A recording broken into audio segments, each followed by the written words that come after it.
ევროკავშირთან უვიზო რეჟიმი ქვეყნების მოქალაქეებს საშუალებას აძლევს შენგენის ზონაში ვიზის წინასწარი მიღების საჭიროების გარეშე შევიდნენ. ეს აადვილებს მოგზაურობას ტურიზმის, ბიზნესის, სწავლისა და მოკლევადიანი ვიზიტებისთვის 90 დღემდე 180 დღიან პერიოდში. მრავალი ქვეყნისთვის ევროკავშირთან უვიზო მიმოსვლის მოპოვება მნიშვნელოვანი ეტაპია, რომელიც სიმბოლოა უფრო მჭიდრო პოლიტიკური კავშირების, გაზრდილი ეკონომიკური თანამშრომლობისა და მსოფლიოს ერთ-ერთ უმსხვილეს ბაზართან ინტეგრაციის.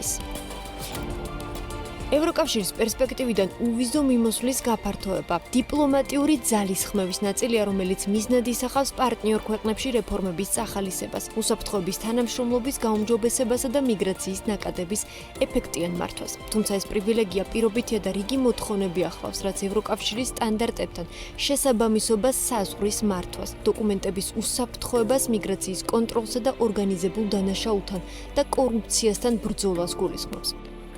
ევროკავშირთან უვიზო მიმოსვლა განუსაზღვრელი ვადით გარანტირებული არ არის. ევროკავშირს აქვს შეჩერების მექანიზმი, რომელიც საშუალებას აძლევს მას დროებით ან სამუდამოდ შეაჩეროს ვიზების ლიბერალიზაცია, თუ ქვეყანა დაარღვევს შეთანხმებულ პირობებს, მათ შორის რის ქვეშ დააყენებს უსაფრთხოებას ან მიგრაციის უკონტროლო ნაკადებს გამოიწვევს. ევროკავშირი ვიზა ლიბერალიზაციის შეჩერების გადაწყვეტილებას ძალიან იშვიათად იღებს და ასეთი სულ ორი შემთხვევაა დაფიქსირებული. 2023 წელს ევროკავშირმა უვიზო მიმოსვლა ვანუატუსა და ტონგას შეუჩერა. ამ უპრეცედენტო ნაბიჯის მიზეზი ოქროს პასპორტი გახდათ, რამაც ევროკავშირის სავიზო პოლიტიკის მთლიანობა შეარყია. ეს სქემები არარეზიდენტებს საშუალებას აძლევდა მოეპოვებინათ მოქალაქეობა მნიშვნელოვანი თანხების ინვესტირებით, სათანადო ზედამხედველობის და კონტროლის გარეშე. ქვეყნების მიერ შემოღებულმა ოქროს პასპორტებმა უსაფრთხოების სერიოზული რისკები შექმნა, რამაც პოტენციურად შესაძლებელი გახადა კრიმინალების ან საეჭვო პირების ევროკავშირში შესვლა სათანადო შემოწმების გარეშე.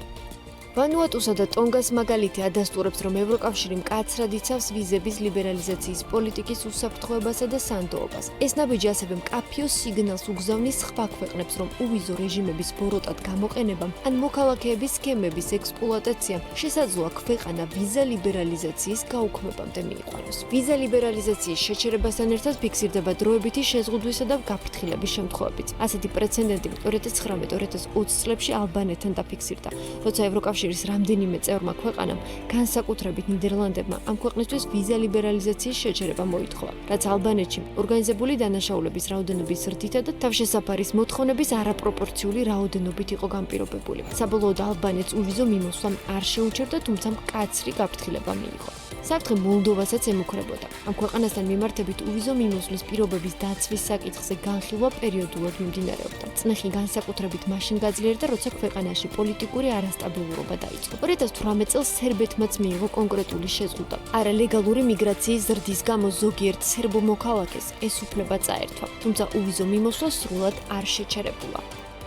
2019-2021 წლებში საქართველოს თავშესაფარის მცდელობების მაღალი რაოდენობის და მოქალაქეების უკან დაბრუნების პროცესში არსებული სირთულეების გამო გაფრთხილება მიიღო. რის შედეგადაც საქართველოზე კონტროლი გაძლიერდა, თუმცა ამის შემდეგ ევროკავშირმა მიღწეული პროგრესი აღიარა და მონიტორინგი შეწყვიტა. თუმცა ამ დროისთვის საქართველოსთვის ვიზა ლიბერალიზაციის შეჩერების საკითხი ბრიუსელში კვლავ განიხილება. კავშირის წევრი ზოგიერთი ქვეყანა საქართველოში დემოკრატიის უკუსვლის მიზეზით ვიზა ლიბერალიზაციის გაუქმების საკითხს დღის წესრიგში აქტიურად აყენებს. შესაბამისად, ჩნდება რისკი, რომ ვანუატუსა და ტონგას რიგებში მალე საქართველოც აღმოჩნდება.